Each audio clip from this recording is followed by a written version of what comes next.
ঢাকা কেন্দ্রীয় কারাগার পুরাতন ঢাকার নাজিমুদ্দিন রোডের এই চার দেয়াল যেন সময়ের এক গভীর খাঁচা। ২০০ বছরের বেশি সময় ধরে এই চত্বরে যত দীর্ঘশ্বাস জমা হয়েছে তার হিসেব কোনো মহাফেজখানায় নেই। ২০১০ সালের সেই সময়টাতে কারাগারটি তখনও প্রাণচঞ্চল ছিল। সেখানে কর্মরত ছিলেন সহকারী জেল সুপারিনটেনডেন্ট মাহবুব হোসেন। ৪০ ছুঁই ছুঁই মানুষটির মুখাবয়বে সারাক্ষণ একটা পেশাদার গাম্ভীর্য লেগে থাকত। জেলারের চাকরি মানেই তো পাথরের মতো শক্ত হওয়া, কিন্তু ভেতরের মানুষটা কি আসলেই শক্ত হতে পারে? সেদিন ছিল মঙ্গলবার। সাধারণ মানুষের কাছে যা কেবল ক্যালেন্ডারের একটি তারিখ, জেলের নথিতে তা এক বিশেষ ক্ষণ। পরদিন ভোর ৪টা ১ মিনিটে একজন দণ্ডপ্রাপ্ত বন্দির ফাঁসি কার্যকর করার কথা।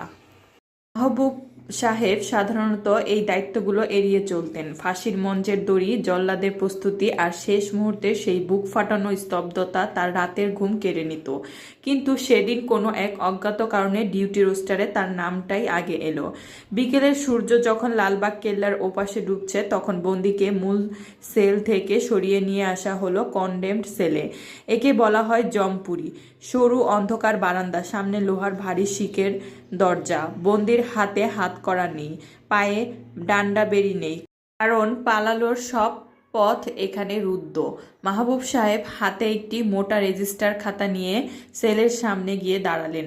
তার কাজ হলো বন্দির প্রতিটি গতিবিধি, আচরণ এবং কথাবার্তা রেকর্ড করা। বন্দি লোকটির নাম আসগর, খুনের আসামি। দীর্ঘ ১২ বছর মামলা চলার পর আজ তার শেষ রাত।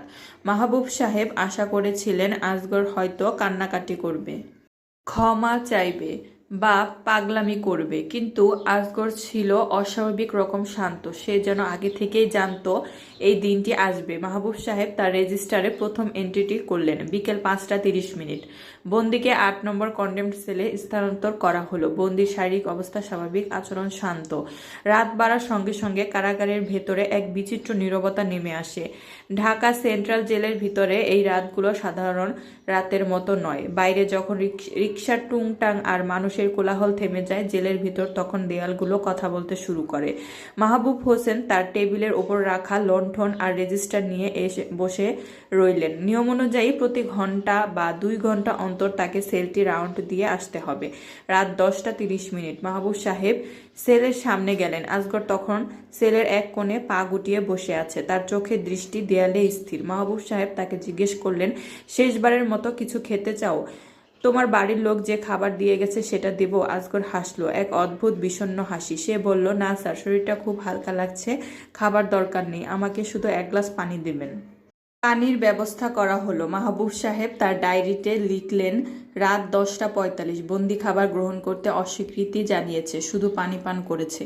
রাত যখন ১২:৩০, তখন কারাগারের পাহারা আরও জোরদার হয়। মাহবুব সাহেব আসগরের সেলের সামনে আবার হাজির হলেন। সেলটি ছিল মৃদু অন্ধকারে ডুবে থাকা। আসগর এবার দেয়ালের দিকে মুখ করে বসেছিল। মাহবুব সাহেব ডাক দিলেন, আসগর, কোনো অসুবিধা হচ্ছে? আসগর এবারও সঙ্গে সঙ্গে ঘাড় ঘোরালো না। কিছুক্ষণ পর খুব নিচু স্বরে বলল, স্যার, একটু আলোটা কি সারা রাত জ্বালিয়ে রাখা যায়? আমি আসলে একটু দেখতে চাইছি। কারাবিধি অনুযায়ী রাতে সেলের আলো নিভিয়ে রাখা বা একদম মৃদু রাখা হয়, যাতে বন্দি ঘুমানোর চেষ্টা করে। কিন্তু মাহবুব সাহেব জানতেন এই মানুষটির জন্য ঘুমানোর সময় আর নেই। তিনি পাহারাদারকে নির্দেশ দিলেন, সেলের বাইরের করিডোরের বাতিটা যেন পুরো জ্বালিয়ে রাখা হয়, যাতে সেলে পর্যাপ্ত আলো পৌঁছায়। রেজিস্টারে যোগ হলো আরেকটি লাইন, রাত ১২টা ৪০। বন্দি আলো জ্বালিয়ে রাখার অনুরোধ জানিয়েছে।